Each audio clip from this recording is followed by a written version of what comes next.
바람이 강할수록 풍력 발전에 좋다는 건 상식이죠. 그런데 이상합니다. 전 세계 바람의 80%가 몰려있는 곳에는 정작 풍력 발전기가 단 한 대도 없습니다. 이유는 간단해요. 물이 너무 깊어서 발전기를 세울 땅이 없거든요. 수심 60m가 넘어가면 아무리 큰 말뚝을 박아도 버틸 수가 없습니다. 울산 앞바다입니다. 수심 100m가 넘는 깊은 바다. 여기에 지금 세계에서 가장 거대한 풍력단지가 들어설 예정이에요. 그래서 한국 조선소들이 완전히 새로운 방법을 들고 나왔습니다. 거대한 철 구조물을 만들어서 발전기를 통째로 바다 위에 띄우는 거예요. 63빌딩 높이의 구조물이 파도 위에서 쓰러지지 않고 서 있습니다. 마치 오뚜기처럼요. 2조 6,400억 원. 풍력 발전기 26대를 바다에 세우는 데 들어가는 돈입니다. 발전소 하나 짓는데 조 단위가 들어가요. 그런데 이건 시작에 불과합니다. 지금 울산 앞바다에는 6기가와트 규모의 프로젝트가 준비 중인데요. 계약 규모만 수십조 원입니다. HD 현대, 삼성중공업, 한화오션, 한국의 조선 3사가 각자의 비밀 무기를 들고 이 시장에 뛰어들었습니다. 과연 이들은 어떤 기술로 불가능을 가능하게 만들고 있는 걸까요? 오늘 영상에서는 3가지 이야기를 다뤄보겠습니다. 첫 번째, 왜 전 세계가 갑자기 바다 위에 풍력 발전기를 띄우려고 하는지. 두 번째, 한국 조선 3사가 개발한 독자 기술이 무엇이고 왜 특별한지. 세 번째, 이 거대한 시장에서 한국이 정말 승산이 있는지, 그리고 중국이라는 무서운 경쟁자를 어떻게 상대해야 하는지. 복잡한 기술 이야기지만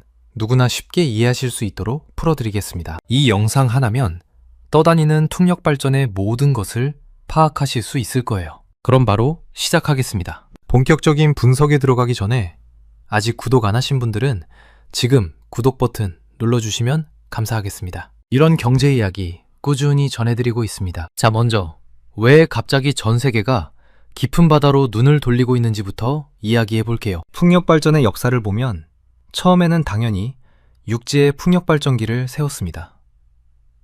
산 꼭대기, 평야, 해안가, 바람이 잘 부는 곳이면 어디든 발전기를 세웠죠. 그런데 문제가 생겼어요. 좋은 자리는 이미 다 찼습니다. 더 이상 육지에 세울 곳이 없어진 거예요. 그래서 바다로 나갔습니다. 연안, 그러니까 해안에서 가까운 얕은 바다에 발전기를 세우기 시작했어요. 유럽이 이 분야에서 앞서 나갔고 지금 전 세계 해상 풍력 발전의 상당 부분이 이런 연안 지역에 설치되어 있습니다. 그런데 여기도 한계에 부딪혔어요. 연안은 어업 활동이 활발하고 관광지도 많고 무엇보다 수심이 얕은 곳은 한정되어 있거든요. 여기서 중요한 숫자가 하나 나옵니다. 전 세계 풍력 자원의 80%는 수심 60m 이상의 깊은 바다에 있다는 겁니다. 이게 무슨 뜻일까요? 지금까지 인류가 활용한 바람은 전체의 20%에 불과하다는 이야기예요. 나머지 80%는 손도 못 대고 있었던 거죠. 왜 못 댔을까요? 기존 방식으로는 깊은 바다에 발전기를 세울 수가 없었기 때문입니다. 기존의 해상 풍력은 고정식이라고 불러요. 말 그대로 바다 밑바닥에 거대한 기둥을 박아서 고정시키는 방식입니다. 이걸 비유하자면 이래요. 여러분이 수영장 바닥에 깃대를 세운다고 생각해 보세요. 수심이 1m, 2m 정도면 깃대를 바닥에 꽂아서 세울 수 있겠죠? 그런데 수심이 20m, 50m가 되면 어떨까요? 깃대 길이가 엄청나게 길어져야 하고 그걸 바닥에 고정시키는 것도 거의 불가능에 가까워집니다. 실제로 고정식 해상 풍력은 수심 40에서 50m 정도가 한계예요. 그 이상 깊어지면 기술적으로도 경제적으로도 감당이 안 됩니다. 그런데 바람이 가장 강하게 부는 곳은 어디일까요?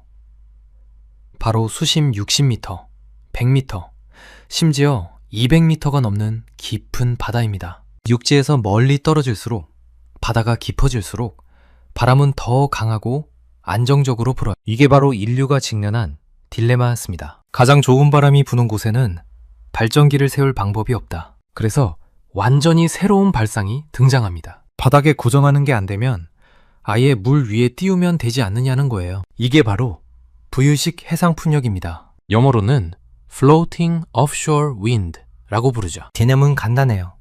거대한 철 구조물을 만들어서 바다 위에 띄웁니다. 그 위에 풍력 발전기를 올려요. 그리고 이 구조물이 떠내려가지 않도록 바다 밑바닥에 닻을 내려서 줄로 연결해 둡니다. 배가 항구에 정박해 있는 모습을 떠올리시면 돼요. 배는 물 위에 떠 있지만 닻을 내려서 제자리를 유지하잖아요. 부유식 풍력 발전도 똑같은 원리입니다. 그런데 여기서 엄청난 기술적 도전이 시작됩니다. 걔는 그냥 떠 있으면 되잖아요. 좀 흔들려도 괜찮고 파도에 출렁거려도 문제 없죠. 그런데 풍력 발전기는 다릅니다. 발전기가 제대로 작동하려면 최대한 수평을 유지해야 해요. 기울어지면 효율이 떨어지고 심하게 흔들리면 아예 작동을 멈춰야 합니다. 더 큰 문제가 있어요. 풍력 발전기의 크기를 생각해 보세요. 최신 15메가와트급 해상풍력 터빈의 높이가 얼마나 되는지 아세요?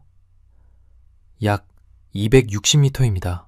63빌딩 높이가 249m예요. 63빌딩보다 더 높은 구조물이 파도 위에 서 있어야 한다는 겁니다. 그것도 그냥 서 있는 게 아니에요. 거대한 날개가 돌아가면서 바람의 힘을 받습니다. 날개 하나의 길이만 100m가 넘어요. 이 거대한 날개 3개가 빙글빙글 돌아가면서 발전기에 엄청난 힘을 가합니다. 정리하면 이런 상황이에요. 63빌딩 높이의 구조물 꼭대기에서 축구장 길이의 날개가 빙글빙글 돌아가고 있습니다. 그런데 이 구조물의 발밑은 단단한 땅이 아니라 출렁거리는 파도예요. 상식적으로 생각하면 쓰러져야 정상이죠. 그런데 이걸 쓰러지지 않게 만드는 게 바로 부유체 기술입니다. 어떻게 가능할까요? 여기서 오뚜기를 떠올려 보시면 이해가 쉬워요. 오뚜기가 왜 쓰러지지 않죠? 바닥에 무거운 추가 있기 때문이에요. 아무리 밀어도 무게중심이 낮아서 다시 일어납니다. 부유식 풍력 발전의 핵심 원리도 이거예요. 물 위에 떠 있는 구조물의 무게중심을 최대한 낮추고 두력의 중심을 최적화해서 아무리 파도가 쳐도 다시 수평으로 돌아오게 만드는 겁니다. 이제 시장 규모를 한번 볼게요. 숫자가 좀 충격적입니다. 세계 풍력에너지 협의회 자료에 따르면 2025년부터 2030년까지 전 세계에서 1060기가와트의 풍력 발전 용량이 새로 설치될 예정입니다. 1060기가와트가 얼마나 큰 숫자인지 감이 안 오시죠? 우리나라 전체 발전 용량이 약 140기가와트 정도예요. 앞으로 5년 동안 전 세계의 한국 발전 용량의 7배가 넘는 풍력 발전소가 새로 생긴다는 겁니다. 이 중에서 해상 풍력의 비중이 빠르게 늘고 있어요. 2024년에 7%였던 해상 풍력 비중이 2030년에는 18%까지 올라갈 전망입니다. 그리고 부유식 해상 풍력은요, 2030년까지 전 세계적으로 약 7.3에서 8.5기가와트가 설치될 것으로 예상됩니다. 여기서 주목할 숫자가 있어요. 한국의 잠재 설치량이 약 2.8기가와트입니다. 유럽을 제외하면 세계에서 가장 큰 시장이에요. 왜 한국이 부유식 풍력의 핵심 시장이 되었을까요? 지도를 한번 보시면 바로 이해가 됩니다. 한국의 동해안, 특히 울산 앞바다는 수심이 100m 이상으로 매우 깊어요. 고정식으로는 절대 풍력 발전기를 세울 수 없는 곳이죠. 그런데 바람은 엄청나게 강하고 안정적으로 붑니다. 부유식 풍력의 최적지라는 이야기예요. 이제 돈 이야기를 해볼게요. 부유식 해상 풍력에 얼마나 큰 자본이 들어가는지 아시면 깜짝 놀라실 겁니다. 최근 하나오션이 수주한 신안 우이 해상 풍력 프로젝트. 이건 사실 부유식이 아니라 고정식이에요. 그런데 390메가와트 규모의 이 프로젝트 EPC 계약 금액이 얼마인지 아세요? 무려 2조 6,400억 원입니다. 미국 달러로 약 18억 달러예요. 400메가와트도 안 되는 프로젝트 하나에 2조 6천억 원이 들어갑니다. 발전기 한 대당 약 1천억 원 이상이 투입되는 거예요. 그런데 이건 고정식이에요. 부유식은 기술적으로 훨씬 더 복잡하고 구조물 자체가 더 크고 비쌉니다. 지금 울산 앞바다에 계획된 부유식 해상풍력 클러스터의 총 규모가 6기가와트예요. 이게 돈으로 환산하면 얼마일까요? 수십조 원입니다. 어떤 추산에 따르면 100조 원을 넘길 수도 있어요. 100조 원이면 감이 안 오시죠? 비교를 해드릴게요. 삼성전자가 미국 텍사스에 짓고 있는 반도체 공장 투자 금액이 약 25조 원입니다. 울산 부유식 해상풍력 프로젝트는 그 4배가 넘는 규모의 돈이 움직이는 거예요. 이 천문학적인 시장을 누가 가져가느냐? 지금 전 세계 조선업계가 이 싸움에 뛰어들고 있습니다. 그런데 여기서 한국이 엄청난 이점을 갖고 있어요. 왜 한국 조선소가 이 시장에서 유리한지 그 구조적인 이유를 설명해 드릴게요. 부유식 풍력 발전기를 만들려면 뭐가 필요할까요? 첫째, 거대한 철 구조물을 만들 수 있는 조선소가 필요해요. 둘째, 이 구조물을 조립할 수 있는 초대형 크레인이 필요하고요. 셋째, 완성된 구조물을 바다로 내보낼 수 있는 큰 항만 시설이 필요합니다. 유럽 회사들은 설계 기술은 뛰어나요. 부유체를 어떻게 만들어야 안정적인지, 어떤 형태가 효율적인지 이론적으로는 잘 알고 있죠. 그런데 문제가 뭐냐면요. 실제로 이 거대한 구조물을 만들 조선소가 부족해요. 유럽에는 한국처럼 초대형 드라이도크를 갖춘 야드가 많지 않거든요. 드라이도크가 뭐냐고요? 배를 만드는 거대한 욕조라고 생각하시면 돼요. 물을 빼고 그 안에서 배를 조립한 다음 물을 채워서 배를 띄우는 시설이에요. 한국에는 세계 최대 규모의 드라이도크들이 있습니다. HD 현대, 울산 조선소, 삼성중공업 거제 조선소, 하나오션 오포 조선소. 이 조선소들의 드라이도크는 세계에서 가장 크고 현대적인 시설이에요. 그리고 골리앗 크레인이라고 들어보셨나요? 조선소에서 거대한 블록을 들어 올리는 초대형 크레인인데요. 한국 조선소들은 수천 톤을 들어 올릴 수 있는 골리앗 크레인을 보유하고 있어요. 이게 왜 중요하냐면요. 부유식 풍력의 핵심 경쟁력과 직결되거든요. 부유식 풍력 발전기를 설치하는 방법은 크게 두 가지가 있어요. 첫 번째 방법, 부유체를 바다로 끌고 나가서 현장에서 터빈과 날개를 조립하는 거예요. 이게 기존에 많이 쓰던 방식입니다. 그런데 이 방법은 문제가 많아요. 깊은 바다에서 260m 높이의 구조물을 조립한다고 생각해 보세요. 파도가 치고 바람이 불고 날씨가 안 좋으면 작업을 멈춰야 해요. 위험하기도 하고 시간도 오래 걸리고 비용도 많이 듭니다. 두 번째 방법, 육지에서 전부 다 조립해서 완성품을 바다로 끌고 나가는 거예요. 이걸 안벽 통합이라고 부릅니다. 영어로는 Quayside Integration이라고 해요. 조선소 안에서 부유체를 만들고 그 위에 터빈을 올리고 날개까지 전부 다 붙입니다. 완성된 상태로 바다에 띄워서 예인선으로 끌고 가서 현장에서는 그냥 닷줄만 연결하면 끝이에요. 어떤 방식이 더 효율적인지는 설명 안 해도 아시겠죠? 그런데 이 안벽 통합 방식을 하려면 조건이 있어요. 조선소에 거대한 드라이도크가 있어야 하고 초대형 크레인이 있어야 하고 깊은 수심에 항만이 있어야 합니다. 이 세 가지를 전부 갖춘 곳이 전 세계에 많지 않아요. 그런데 한국 조선소들은 이 조건을 완벽하게 갖추고 있습니다. 이게 바로 한국이 가진 구조적 우위예요. 유럽이 설계 도면을 아무리 잘 그려도 실제로 만들 공장이 없으면 소용없잖아요. 한국은 그 공장을 갖고 있는 겁니다. 여기에 더해서 한국에는 엄청난 공급망 클러스터가 있어요. 부유체를 만들려면 엄청난 양의 철강이 필요해요. 15메가와트급 부유체 하나에 수천 톤의 강제가 들어갑니다. 이 철강을 누가 공급하죠? 포스코와 현대제철이 세계 최고 품질의 조선용 강제를 만드는 회사들이 바로 옆에 있어요. 해저 케이블은요?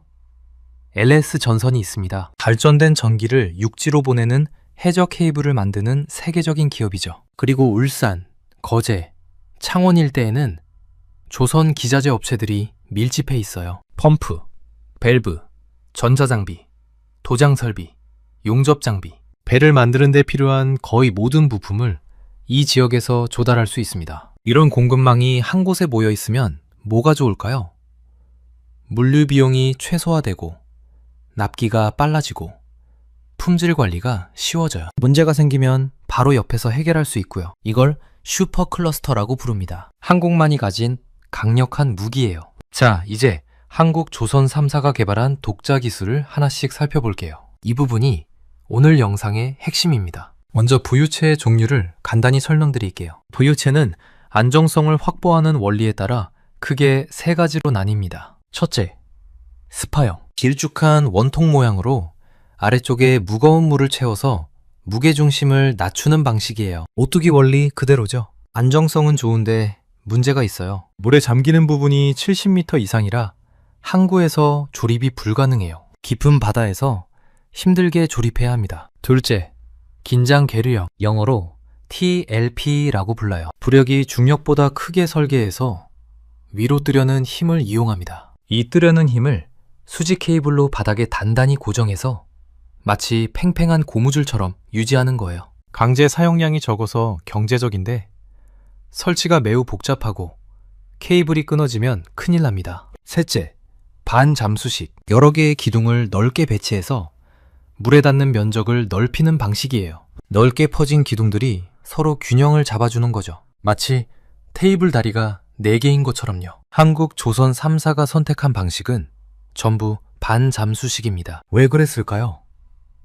이유가 명확해요. 반잠수식은 항구 안에서 완전히 조립한 다음 바다로 끌고 나갈 수 있거든요. 앞서 말씀드린 암벽 통합이 가능한 방식이에요. 스파형은 물에 잠기는 부분이 너무 깊어서 항구에서 조립할 수가 없어요. 긴장 계류형은 설치 과정이 너무 복잡하고요. 한국 조선소들은 자신들이 가진 최고의 무기, 즉 초대형 드라이도크와 암벽 시설을 최대한 활용할 수 있는 방식을 선택한 겁니다. 첫 번째, HD 현대중공업의 하이플로트를 보겠습니다. 세계 1위 조선사인 HD 현대중공업은 수십 년간 해양 플랜트를 건조하면서 사우하면서 쌓은 경험을 집약해서 하이플로트 모델을 개발했어요. 설계 철학은 안정성과 시공성의 균형입니다. 2021년에 이미 프랑스 성급 BV로부터 10메가와트급 모델의 기본 인증을 받았고 지금은 15메가와트급 이상으로 대형화를 진행 중이에요. 하이플로트의 핵심 기술이 뭐냐면요. 수동형 평형수 시스템이에요. 평형수가 뭐냐고요? 배 밑바닥에 채우는 물이에요. 이 물의 양을 조절해서 배의 균형을 맞추죠. 일반적인 부유체는 이 평형수를 펌프로 능동적으로 조절해요. 파도가 오른쪽에서 치면 왼쪽에 물을 더 채우고 이런 식으로요. 그런데 이러면 펌프가 계속 돌아가야 하고 전력이 필요하고 고장 위험도 있어요. 하이플로트는 구조적인 형상 자체로 안정성을 확보하도록 설계되어서 이런 능동적 제어가 거의 필요 없어요. 유지보수 비용이 확 줄어드는 거죠. 그리고 HD 현대중공업은 울산 귀신고래 3호 프로젝트의 EPC 우선 협상 대상자로 선정되었어요. 그냥 기술 개발만 한 게 아니라 실제 상용 프로젝트에 투입될 예정이라는 뜻입니다. 여기에 더해서 최근에는 부유식 해상 변전소 기술까지 개발하고 있어요. 발전기만 띄우는 게 아니라 발전된 전기를 변환하는 변전소까지 바다 위에 띄우겠다는 거죠. 해상풍력 토털 솔루션을 구축하고 있는 겁니다. 두 번째, 삼성중공업의 스냅 윈드 플로우트입니다. 삼성중공업은 다른 접근을 했어요. 가장 중요하게 생각한 건 원가 절감이에요. 아무리 기술이 좋아도 비용이 너무 높으면 경쟁력이 없잖아요. 그래서 나온 게 모듈화 설계입니다. 이름이 스냅 윈드 플로우트인데요. 스냅이 뭐예요? 딸깍하고 끼우는 거잖아요. 레고 블록처럼 부품들을 딸깍딸깍 조립할 수 있게 만들었다는 의미의 스냅 윈드 플로우트의 가장 큰 특징은 헤비리프트 배제예요. 무슨 뜻이냐면 초대형 해상 크레인이 없어도 조립이 가능하다는 거예요. 이게 왜 중요하냐면요. 골리앗 크레인 같은 초대형 장비는 한국 같은 선진 조선소에만 있어요. 개발도상국이나 설비가 부족한 지역에서는 이런 장비가 없죠. 삼성중공업은 블록 단위로 분해해서 운송하고 현지에서 일반 장비로도 조립할 수 있게 설계했어요. 수출 경쟁력을 극대화한 전략이에요. 그리고 계류 시스템도 최적화했어요. 15메가와트급 터빈을 최소 3개의 계류 라인만으로 지탱할 수 있게 설계했습니다. 계류 라인이 적으면 설치 비용이 줄어들고 해저 면적도 덜 차지해요. 2025년에 한국 성급과 미국 성급으로부터 15메가와트급 모델 인증을 받았고 로이드 성급으로부터도 승인을 획득했습니다. 세 번째, 하나오션의 윈드 하이브입니다. 하나오션은 구 대우조선해양이에요. 하나그룹에 인수된 이후 가장 공격적으로 해상풍력 시장에 뛰어들고 있어요. 윈드하이브의 설계 철학은 생산 효율성의 극대화입니다. 조선소의 기존 설비를 최대한 활용해서 빠르게 많이 만들 수 있도록 설계했어요. 윈드하이브의 가장 독창적인 특징이 뭔지 아세요? 기둥이 육각형이에요. 보통 부유체의 기둥은 원통형이에요. 원통형이 물의 저항도 적고 강도도 좋거든요. 그런데 원통형 구조물을 만들려면 철판을 구부려야 해요. 평평한 철판을 동그랗게 말아서 용접하는 건데 이게 고난도 작업이에요. 특수한 장비가 필요하고 시간도 오래 걸립니다. 하나오션은 생각을 뒤집었어요. 원통형 대신 육각형으로 만들면 철판을 구부릴 필요가 없잖아요. 평평한 철판을 잘라서 그대로 용접하면 되니까요. 이게 뭐가 좋으냐면요. 조선소에 있는 자동 평판 용접 로봇을 그대로 사용할 수 있어요. 새로운 장비를 도입할 필요 없이 기존 설비로 바로 생산이 가능한 거죠. 결과적으로 생산 속도가 20에서 30% 빨라지고 비용도 줄어듭니다. 하나오션의 또 다른 강점은 수직 계열화예요. 부유체만 만드는 게 아니에요. 이 부유체를 설치하는 해상풍력 설치선, 영어로 WTIV라고 하는데요. 이것까지 하나오션이 만들어요. 현재 4척의 WTIV를 수주해서 건조 중입니다. 자기가 만든 설치선에 최적화된 부유체 규격을 적용할 수 있다는 거예요. 운송하고 설치하는 전 과정을 자체적으로 컨트롤할 수 있으니까 리스크가 확 줄어들죠. 그리고 실제 프로젝트 수주도 이루어지고 있어요. 신안 우이 해상풍력 프로젝트. 아까 말씀드린 2조 6,400억 원짜리 프로젝트를 하나오션이 주도하는 컨소시엄이 따냈습니다. 이건 고정식 프로젝트이긴 한데요. 하나오션은 이 프로젝트를 위해 15메가와트급 터빈 설치가 가능한 전용 WTIV를 직접 만들어서 투입할 예정이에요. 부유식 프로젝트를 수행하기 위한 실전 경험을 쌓는 거죠. 자, 여기서 잠깐 정리해 볼게요. 한국 조선 3사가 왜 이 시장에서 경쟁력이 있는지 3가지로 요약할 수 있어요. 첫째, 인프라. 세계 최대의 드라이 도크와 골리앗 크레인으로 암벽 통합이 가능합니다. 둘째, 공급망. 포스코, LS전선, 수천 개의 기자재 업체들이 밀집한 슈퍼 클러스터가 있어요. 셋째, 독자 기술. 더 이상 유럽 도면대로 만들어주는 하청이 아니에요. 하이플로트, 스냅 윈플로트, 윈드하이브 같은 자체 설계 모델을 갖고 있습니다. 그런데 장밋빛 전망만 있는 건 아닙니다. 여기서 무서운 경쟁자 이야기를 해야 해요. 중국입니다. 중국의 해상 풍력 비용이 얼마인지 아세요? 블룸버그 NEF 분석에 따르면 한국의 해상 풍력 균등화 발전 비용, 그러니까 1메가와트시 전기를 생산하는 데 드는 비용이 약 300달러예요. 중국은요, 59달러입니다. 5.1배 차이입니다. 한국에서 100원 드는 일이 중국에서는 20원이면 된다는 거예요. 왜 이렇게 차이가 날까요?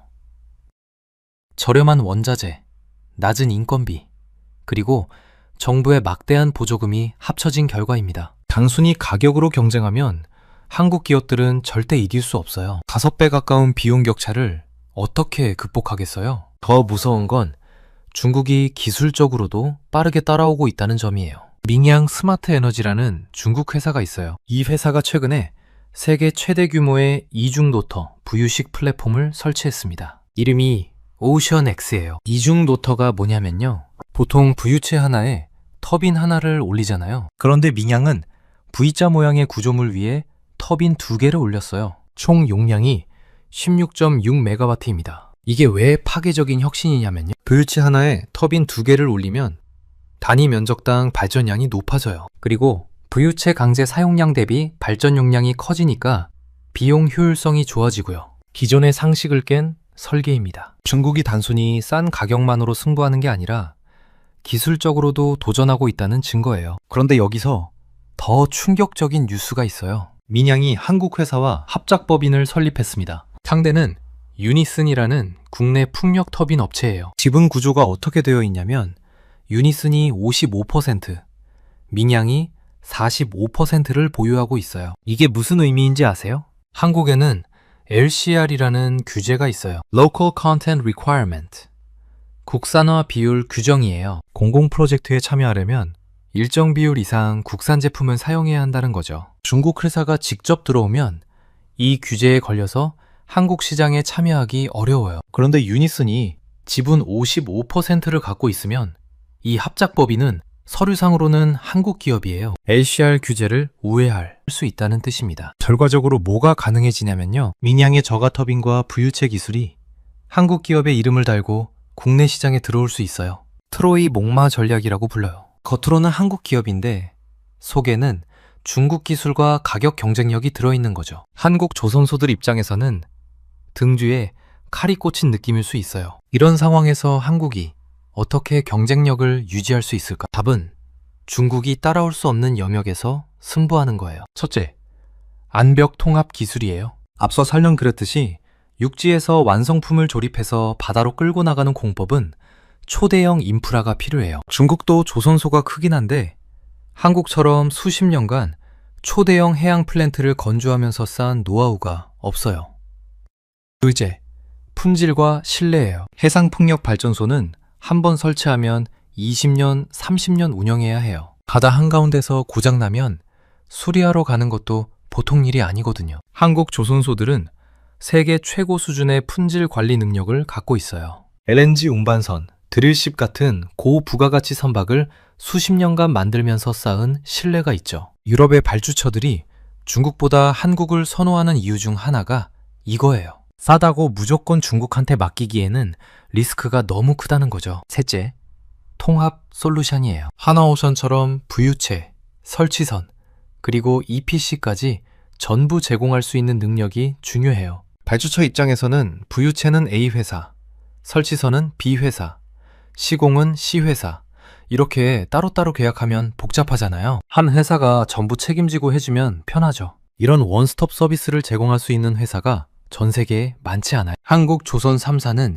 이 능력을 갖추고 있습니다. 그런데 기술적인 경쟁력만으로는 부족해요. 한국 해상풍력 산업이 해결해야 할 과제들이 있습니다. 첫 번째, 전력망 문제예요. 바다에서 기가와트급 전기를 생산해도 이걸 육지로 보낼 송전선이 부족해요. 한전의 재정 상황도 좋지 않아서 송전망 건설이 계속 지연되고 있어요. 발전소를 지어놔도 전기를 보낼 길이 없으면 무슨 소용이 있겠어요? 두 번째, 주민 수용성 문제예요. 어민들이 반발하고 있어요. 바다에 거대한 풍력단지가 들어서면 어업활동에 지장이 생길 수 있거든요. 완도 지역에서는 대규모 해상 시위가 벌어지기도 했어요. 어민들의 생계가 걸린 문제라 쉽게 해결되지 않아요. 합리적인 보상과 상생 방안을 찾아야 하는데 지금까지는 갈등이 계속되고 있습니다. 그래서 정부가 해상풍력특별법을 추진하고 있어요. 이 법의 핵심은 뭐냐면요. 정부가 직접 적합한 해상풍력 입지를 선정하는 겁니다. 기업들이 각자 알아서 입지를 찾고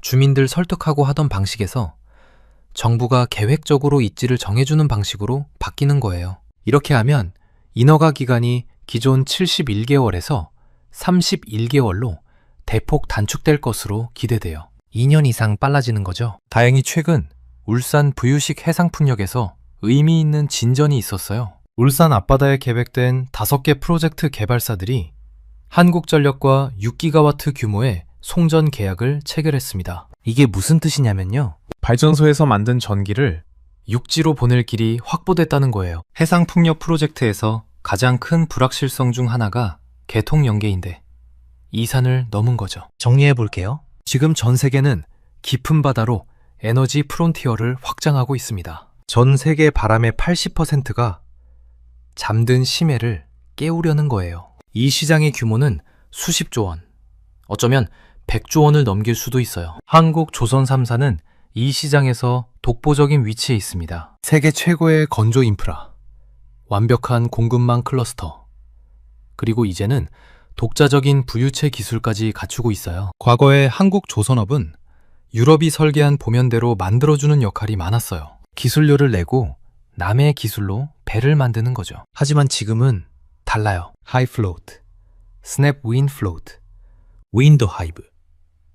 이건 전부 한국이 자체 개발한 기술이에요. 다른 나라에 기술료를 받고 팔 수 있는 수준이 된 거죠. 허기를 퍼올리던 기술로 이제 바람을 수확합니다. 한국 조선업은 선박 건조를 넘어 에너지 영토 확장의 주역이 되고 있어요. 물론 중국이라는 거대한 도전이 있습니다. 5배 가까운 가격 차이, 민양의 기술적 혁신, 유니슨과의 합작을 통한 한국 시장 침투까지 쉬운 싸움은 아닙니다. 하지만 역사적으로 한국 조선업은 항상 위기를 기회로 바꿔왔어요. 1970년대에 아무것도 없는 상태에서 시작해서 지금은 세계 1위가 되었잖아요. 부유식 해상풍력도 마찬가지일 수 있어요. 기술력과 인프라를 바탕으로 중국이 따라올 수 없는 영역에서 승부하면 됩니다. 여러분은 한국 조선업의 미래를 어떻게 보시나요?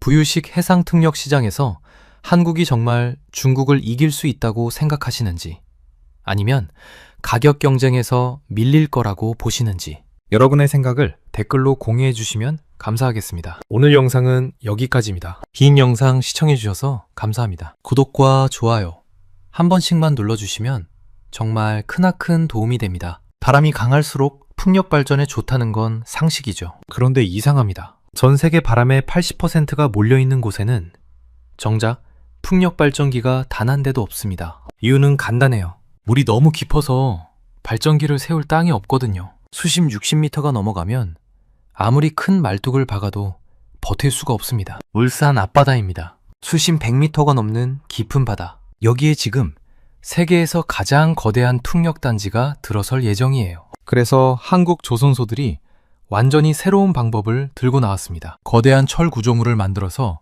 발전기를 통째로 바다 위에 띄우는 거예요. 63빌딩 높이의 구조물이 파도 위에서 쓰러지지 않고 서 있습니다. 마치 오뚜기처럼요.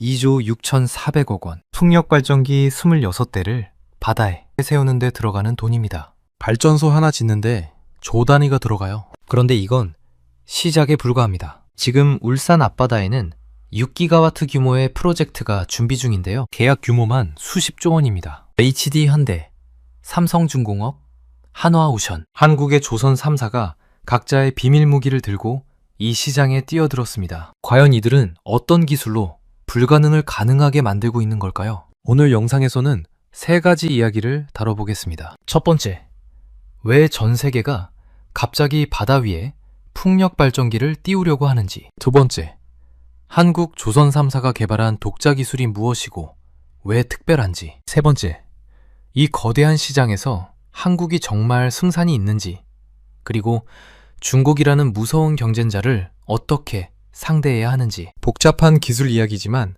누구나 쉽게 이해하실 수 있도록 풀어드리겠습니다. 이 영상 하나면 떠다니는 풍력 발전의 모든 것을 파악하실 수 있을 거예요. 그럼 바로 시작하겠습니다. 본격적인 분석에 들어가기 전에 아직 구독 안 하신 분들은 지금 구독 버튼 눌러주시면 감사하겠습니다. 이런 경제 이야기 꾸준히 전해드리고 있습니다. 자, 먼저 왜 갑자기 전 세계가 깊은 바다로 눈을 돌리고 있는지부터 이야기해 볼게요. 풍력 발전의 역사를 보면 처음에는 당연히 육지에 풍력 발전기를 세웠습니다. 산 꼭대기, 평야, 해안가, 바람이 잘 부는 곳이면 어디든 발전기를 세웠죠. 그런데 문제가 생겼어요.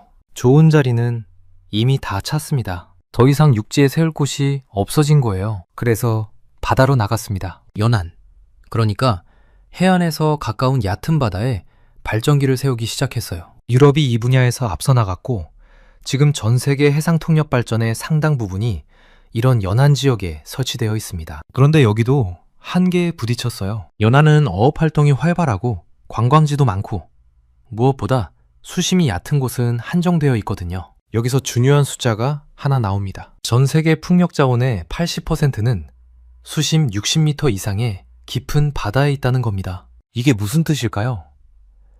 지금까지 인류가 활용한 바람은 전체의 20%에 불과하다는 이야기예요. 나머지 80%는 손도 못 대고 있었던 거죠. 왜 못 댔을까요? 기존 방식으로는 깊은 바다에 발전기를 세울 수가 없었기 때문입니다. 기존의 해상 풍력은 고정식이라고 불러요. 말 그대로 바다 밑바닥에 거대한 기둥을 박아서 고정시키는 방식입니다. 이걸 비유하자면 이래요. 여러분이 수영장 바닥에 깃대를 세운다고 생각해 보세요. 수심이 1m, 2m 정도면 깃대를 바닥에 꽂아서 세울 수 있겠죠? 그런데 수심이 20m, 50m가 되면 어떨까요? 깃대 길이가 엄청나게 길어져야 하고 그걸 바닥에 고정시키는 것도 거의 불가능에 가까워집니다. 실제로 고정식 해상 풍력은 수심 40에서 50m 정도가 한계예요. 그 이상 깊어지면 기술적으로도 경제적으로도 감당이 안 됩니다. 그런데 바람이 가장 강하게 부는 곳은 어디일까요? 바로 수심 60m, 100m, 심지어 200m가 넘는 깊은 바다입니다. 육지에서 멀리 떨어질수록 바다가 깊어질수록 바람은 더 강하고 안정적으로 불어요. 이게 바로 인류가 직면한 딜레마였습니다. 가장 좋은 바람이 부는 곳에는 발전기를 세울 방법이 없다. 그래서 완전히 새로운 발상이 등장합니다. 바닥에 고정하는 게 안 되면 아예 물 위에 띄우면 되지 않느냐는 거예요. 이게 바로 부유식 해상 풍력입니다. 영어로는 Floating Offshore Wind 라고 부르죠. 개념은 간단해요. 거대한 철 구조물을 만들어서 바다 위에 띄웁니다. 그 위에 풍력 발전기를 올려요. 그리고 이 구조물이 또 내려가지 않도록 바다 밑바닥에 닻을 내려서 줄로 연결해 둡니다. 배가 항구에 정박해 있는 모습을 떠올리시면 돼요. 배는 물 위에 떠 있지만 닻을 내려서 제자리를 유지하잖아요. 부유식 풍력 발전도 똑같은 원리입니다. 그런데 여기서 엄청난 기술적 도전이 시작됩니다. 걔는 그냥 떠 있으면 되잖아요. 좀 흔들려도 괜찮고 파도에 출렁거려도 문제 없죠. 그런데 풍력 발전기는 다릅니다. 발전기가 제대로 작동하려면 최대한 수평을 유지해야 해요. 기울어지면 효율이 떨어지고 심하게 흔들리면 아예 작동을 멈춰야 합니다. 더 큰 문제가 있어요. 풍력 발전기의 크기를 생각해 보세요. 최신 15메가와트급 해상 풍력 터빈의 높이가 얼마나 되는지 아세요? 약 260m입니다. 63빌딩 높이가 249m예요. 63빌딩보다 더 높은 구조물이 파도 위에 서 있어야 한다는 겁니다. 그것도 그냥 서 있는 게 아니에요. 거대한 날개가 돌아가면서 바람의 힘을 받습니다. 날개 하나의 길이만 100m가 넘어요. 이 거대한 날개 3개가 빙글빙글 돌아가면서 발전기에 엄청난 힘을 가합니다. 정리하면 이런 상황이에요. 63빌딩 높이의 구조물 꼭대기에서 축구장 길이의 날개가 빙글빙글 돌아가고 있습니다. 그런데 이 구조물의 발밑은 단단한 땅이 아니라 출렁거리는 파도예요. 상식적으로 생각하면 쓰러져야 정상이죠. 그런데 이걸 쓰러지지 않게 만드는 게 바로 부유체 기술입니다. 어떻게 가능할까요? 여기서 오뚜기를 떠올려 보시면 이해가 쉬워요. 오뚜기가 왜 쓰러지지 않죠? 바닥에 무거운 추가 있기 때문이에요. 아무리 밀어도 무게중심이 낮아서 다시 일어납니다. 부유식 풍력 발전의 핵심 원리도 이거예요. 물 위에 떠 있는 구조물의 무게중심을 최대한 낮추고 두력의 중심을 최적화해서 아무리 파도가 쳐도 다시 수평으로 돌아오게 만드는 겁니다. 이제 시장 규모를 한번 볼게요. 숫자가 좀 충격적입니다. 세계 풍력에너지 협의회 자료에 따르면 2025년부터 2030년까지 전 세계에서 1060기가와트의 풍력 발전 용량이 새로 설치될 예정입니다. 1060기가와트가 얼마나 큰 숫자인지 감이 안 오시죠? 우리나라 전체 발전 용량이 약 140기가와트 정도예요. 앞으로 5년 동안 전 세계의 한국 발전 용량의 7배가 넘는 풍력 발전소가 새로 생긴다는 겁니다. 이 중에서 해상 풍력의 비중이 빠르게 늘고 있어요. 2024년에 7%였던 해상 풍력 비중이 2030년에는 18%까지 올라갈 전망입니다. 그리고 부유식 해상 풍력은요, 2030년까지 전 세계적으로 약 7.3에서 8.5기가와트가 설치될 것으로 예상됩니다. 여기서 주목할 숫자가 있어요. 한국의 잠재 설치량이 약 2.8기가와트입니다. 유럽을 제외하면 세계에서 가장 큰 시장이에요. 왜 한국이 부유식 풍력의 핵심 시장이 되었을까요? 지도를 한번 보시면 바로 이해가 됩니다. 한국의 동해안, 특히 울산 앞바다는 수심이 100m 이상으로 매우 깊어요. 고정식으로는 절대 풍력 발전기를 세울 수 없는 곳이죠. 그런데 바람은 엄청나게 강하고 안정적으로 붑니다. 부유식 풍력의 최적지라는 이야기예요. 이제 돈 이야기를 해볼게요. 부유식 해상 풍력에 얼마나 큰 자본이 들어가는지 아시면 깜짝 놀라실 겁니다. 최근 하나오션이 수주한 신안우이 해상 풍력 프로젝트. 이건 사실 부유식이 아니라 고정식이에요. 그런데 390메가와트 규모의 이 프로젝트 EPC 계약 금액이 얼마인지 아세요?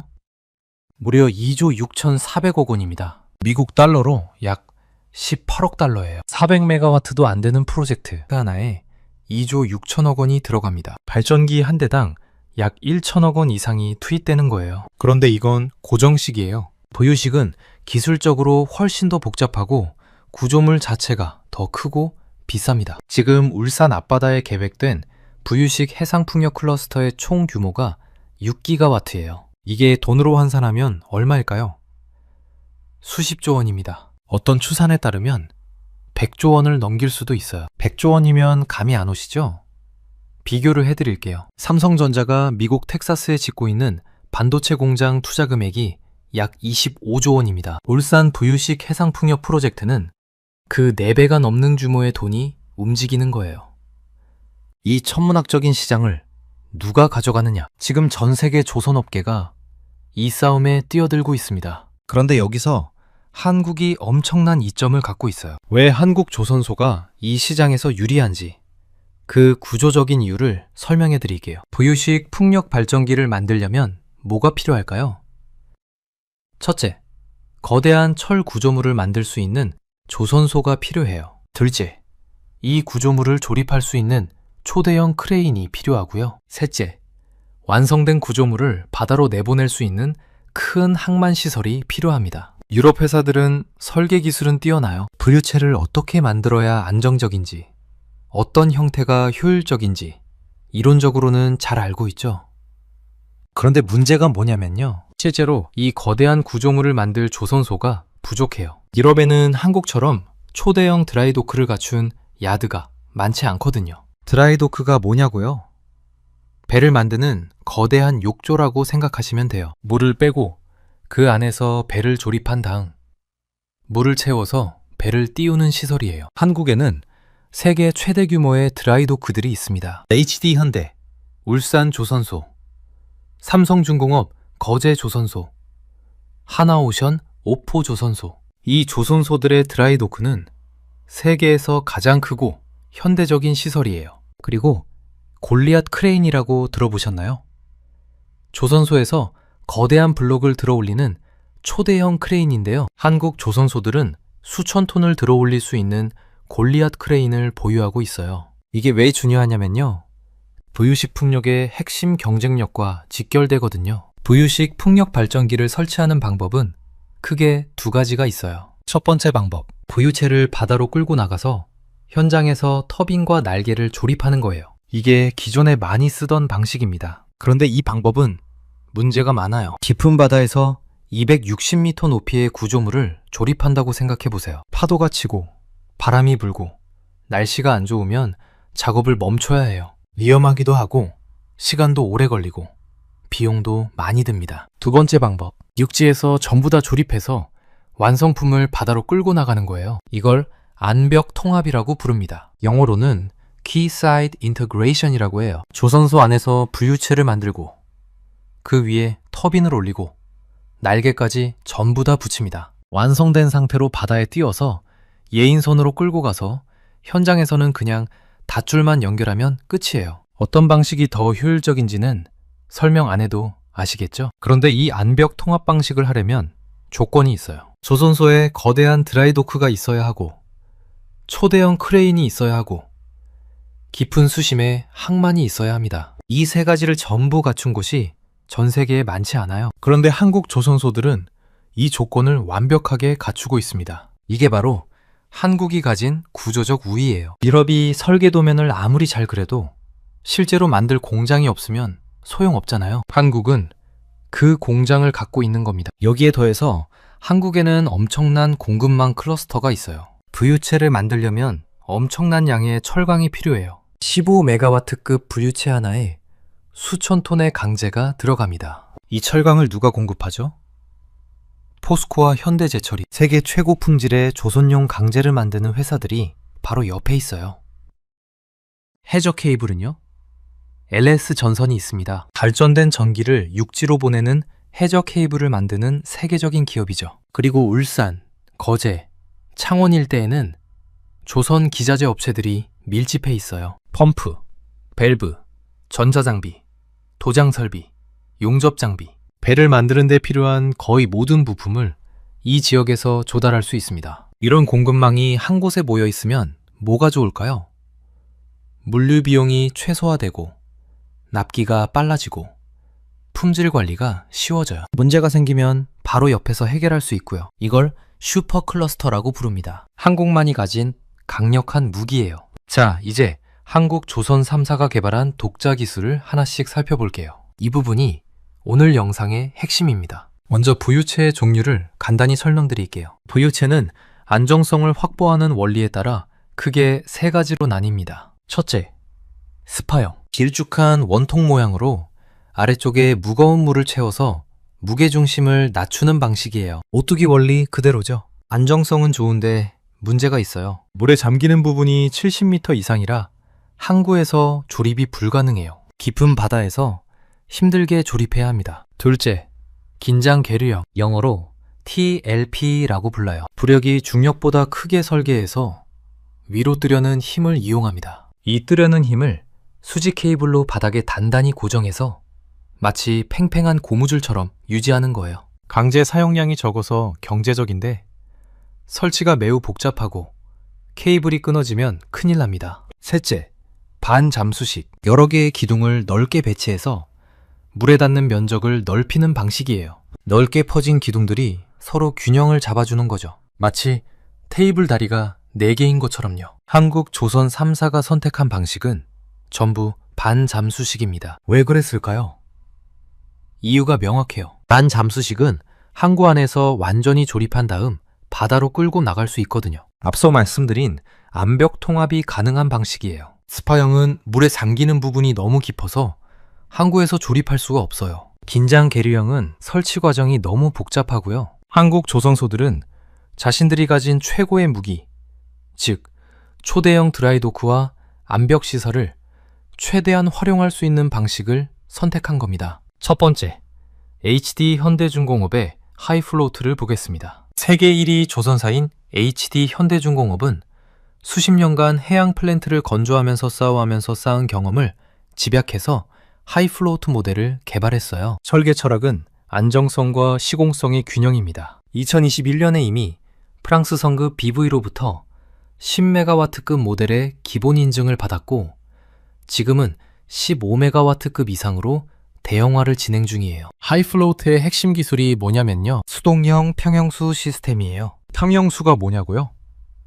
배 밑바닥에 채우는 물이에요. 이 물의 양을 조절해서 배의 균형을 맞추죠. 일반적인 부유체는 이 평형수를 펌프로 능동적으로 조절해요. 파도가 오른쪽에서 치면 왼쪽에 물을 더 채우고 이런 식으로요.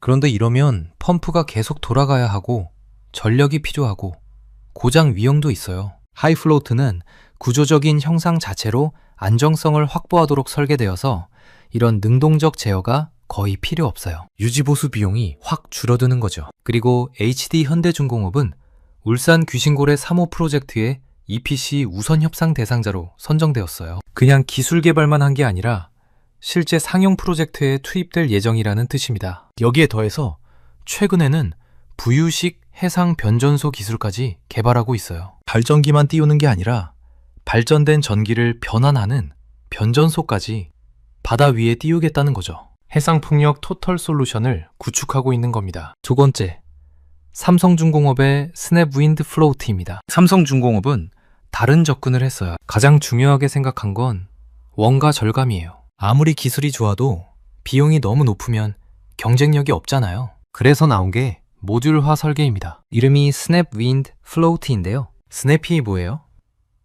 딸깍하고 끼우는 거잖아요. 레고 블록처럼 부품들을 딸깍딸깍 조립할 수 있게 만들었다는 의미에 스냅 윈드 플로우트의 가장 큰 특징은 헤비리프트 배제예요. 무슨 뜻이냐면 초대형 해상 크레인이 없어도 조립이 가능하다는 거예요. 이게 왜 중요하냐면요. 골리앗 크레인 같은 초대형 장비는 한국 같은 선진 조선소에만 있어요. 개발도상국이나 설비가 부족한 지역에서는 이런 장비가 없죠. 삼성중공업은 블록 단위로 분해해서 운송하고 현지에서 일반 장비로도 조립할 수 있게 설계했어요. 수출 경쟁력을 극대화한 전략이에요. 그리고 계류 시스템도 최적화했어요. 15메가와트급 터빈을 최소 3개의 계류 라인만으로 지탱할 수 있게 설계했습니다. 계류 라인이 적으면 설치 비용이 줄어들고 해저 면적도 덜 차지해요. 2025년에 한국 성급과 미국 성급으로부터 15메가와트급 모델 인증을 받았고 로이드 성급으로부터도 승인을 획득했습니다. 세 번째, 하나오션의 윈드 하이브입니다. 하나오션은 구 대우조선 해양이에요. 하나그룹에 인수된 이후 가장 공격적으로 해상풍력 시장에 뛰어들고 있어요. 윈드하이브의 설계 철학은 생산 효율성의 극대화입니다. 조선소의 기존 설비를 최대한 활용해서 빠르게 많이 만들 수 있도록 설계했어요. 윈드하이브의 가장 독창적인 특징이 뭔지 아세요? 기둥이 육각형이에요. 보통 부유체의 기둥은 원통형이에요. 원통형이 물의 저항도 적고 강도도 좋거든요. 그런데 원통형 구조물을 만들려면 철판을 구부려야 해요. 평평한 철판을 동그랗게 말아서 용접하는 건데 이게 고난도 작업이에요. 특수한 장비가 필요하고 시간도 오래 걸립니다. 하나오션은 생각을 뒤집었어요. 원통형 대신 육각형으로 만들면 철판을 구부릴 필요가 없잖아요. 평평한 철판을 잘라서 그대로 용접하면 되니까요. 이게 뭐가 좋으냐면요. 조선소에 있는 자동 평판 용접 로봇을 그대로 사용할 수 있어요. 새로운 장비를 도입할 필요 없이 기존 설비로 바로 생산이 가능한 거죠. 결과적으로 생산 속도가 20에서 30% 빨라지고 비용도 줄어듭니다. 하나오션의 또 다른 강점은 수직 계열화예요. 부유체만 만드는 게 아니에요. 이 부유체를 설치하는 해상풍력 설치선, 영어로 WTIV라고 하는데요. 이것까지 하나오션이 만들어요. 현재 4척의 WTIV를 수주해서 건조 중입니다. 자기가 만든 설치선에 최적화된 부유체 규격을 적용할 수 있다는 거예요. 운송하고 설치하는 전 과정을 자체적으로 컨트롤할 수 있으니까 리스크가 확 줄어들죠. 그리고 실제 프로젝트 수주도 이루어지고 있어요. 신안 우이 해상풍력 프로젝트, 아까 말씀드린 2조 6,400억 원짜리 프로젝트를 하나오션이 주도하는 컨소시엄이 따냈습니다. 이건 고정식 프로젝트이긴 한데요. 하나오션은 이 프로젝트를 위해 15메가와트급 터빈 설치가 가능한 전용 WTIV를 직접 만들어서 투입할 예정이에요. 부유식 프로젝트를 수행하기 위한 실전 경험을 쌓는 거죠. 자, 여기서 잠깐 정리해 볼게요. 한국 조선 3사가 왜 이 시장에서 경쟁력이 있는지 3가지로 요약할 수 있어요. 첫째, 인프라. 세계 최대의 드라이 도크와 골리앗 크레인으로 암벽 통합이 가능합니다. 둘째, 공급망. 포스코, LS전선, 수천 개의 기자재 업체들이 밀집한 슈퍼 클러스터가 있어요. 셋째, 독자 기술. 더 이상 유럽 도면대로 만들어주는 하청이 아니에요. 하이플로트, 스냅 윈플로트, 윈드하이브 같은 자체 설계 모델을 갖고 있습니다. 그런데 장밋빛 전망만 있는 건 아닙니다. 여기서 무서운 경쟁자 이야기를 해야 해요. 중국입니다. 중국의 해상 풍력 비용이 얼마인지 아세요? 블룸버그 NEF 분석에 따르면 한국의 해상 풍력 균등화 발전 비용, 그러니까 1메가와트시 전기를 생산하는 데 드는 비용이 약 300달러예요. 중국은요, 59달러입니다. 5.1배 차이입니다. 한국에서 100원 드는 일이 중국에서는 20원이면 된다는 거예요. 왜 이렇게 차이가 날까요?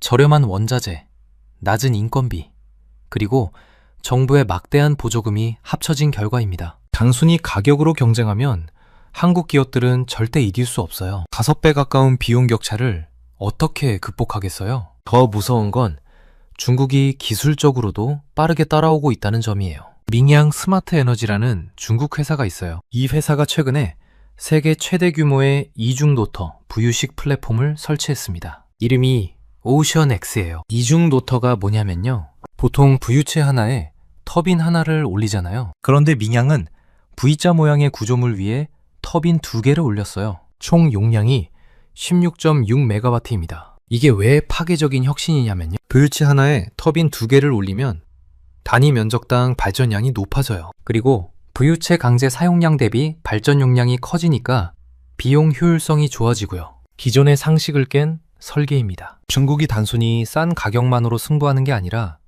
기술적으로도 도전하고 있다는 증거예요. 그런데 여기서 더 충격적인 뉴스가 있어요. 민양이 한국 회사와 합작법인을 설립했습니다. 상대는 유니슨이라는 국내 풍력 터빈 업체예요. 지분 구조가 어떻게 되어 있냐면 유니슨이 55%, 민양이 45%를 보유하고 있어요. 이게 무슨 의미인지 아세요? 한국에는 LCR이라는 규제가 있어요. Local Content Requirement, 국산화 비율 규정이에요. 공공 프로젝트에 참여하려면 일정 비율 이상 국산 제품을 사용해야 한다는 거죠. 중국 회사가 직접 들어오면 이 규제에 걸려서 한국 시장에 참여하기 어려워요. 그런데 유니슨이 지분 55%를 갖고 있으면 이 합작법인은 서류상으로는 한국 기업이에요. LCR 규제를 우회할 수 있다는 뜻입니다. 결과적으로 뭐가 가능해지냐면요, 민양의 저가 터빈과 부유체 기술이 한국 기업의 이름을 달고 국내 시장에 들어올 수 있어요. 트로이 목마 전략이라고 불러요. 겉으로는 한국 기업인데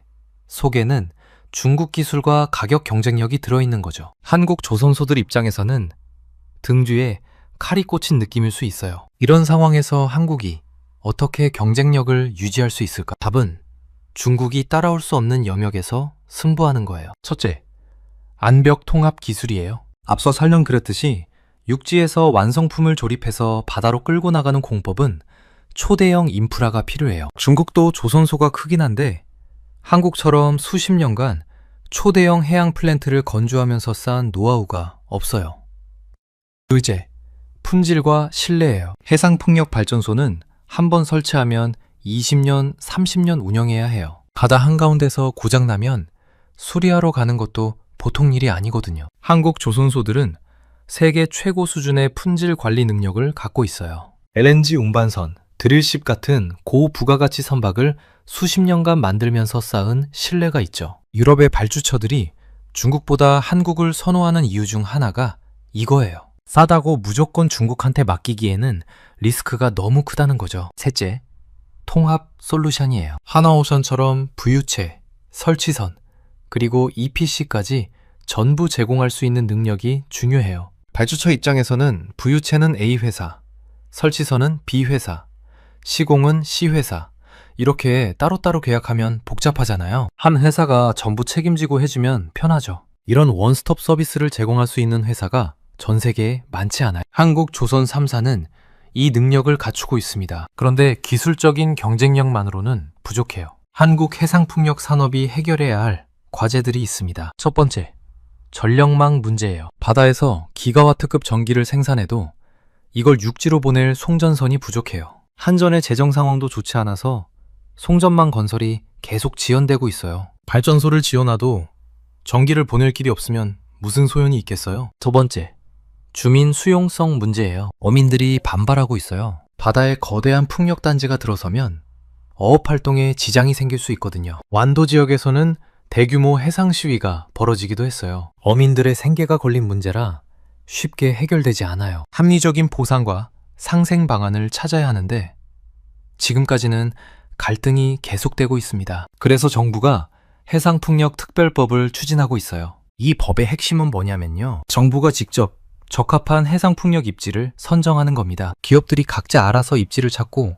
주민들 설득하고 하던 방식에서 정부가 계획적으로 입지를 정해주는 방식으로 바뀌는 거예요. 이렇게 하면 인허가 기간이 기존 71개월에서 31개월로 대폭 단축될 것으로 기대돼요. 2년 이상 빨라지는 거죠. 다행히 최근 울산 부유식 해상풍력에서 의미 있는 진전이 있었어요. 울산 앞바다에 계획된 5개 프로젝트 개발사들이 한국전력과 6기가와트 규모의 송전 계약을 체결했습니다. 이게 무슨 뜻이냐면요. 발전소에서 만든 전기를 육지로 보낼 길이 확보됐다는 거예요. 해상풍력 프로젝트에서 가장 큰 불확실성 중 하나가 개통 연계인데 이 산을 넘은 거죠. 정리해 볼게요. 지금 전 세계는 깊은 바다로 에너지 프론티어를 확장하고 있습니다. 전 세계 바람의 80%가 잠든 심해를 깨우려는 거예요. 이 시장의 규모는 수십조 원, 어쩌면 100조 원을 넘길 수도 있어요. 한국 조선 3사는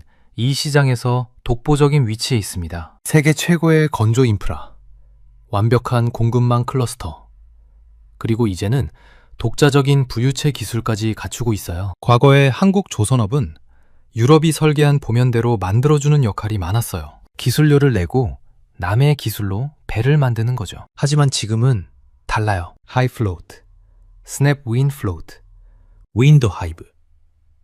이건 전부 한국이 자체 개발한 기술이에요. 다른 나라에 기술료를 받고 팔 수 있는 수준이 된 거죠. 허기를 퍼올리던 기술로 이제 바람을 수확합니다. 한국 조선업은 선박 건조를 넘어 에너지 영토 확장의 주역이 되고 있어요. 물론 중국이라는 거대한 도전이 있습니다. 5배 가까운 가격 차이, 민양의 기술적 혁신, 유니슨과의 합작을 통한 한국 시장 침투까지 쉬운 싸움은 아닙니다. 하지만 역사적으로 한국 조선업은 항상 위기를 기회로 바꿔왔어요. 1970년대에 아무것도 없는 상태에서 시작해서 지금은 세계 1위가 되었잖아요. 부유식 해상풍력도 마찬가지일 수 있어요. 기술력과 인프라를 바탕으로 중국이 따라올 수 없는 영역에서 승부하면 됩니다. 여러분은 한국 조선업의 미래를 어떻게 보시나요?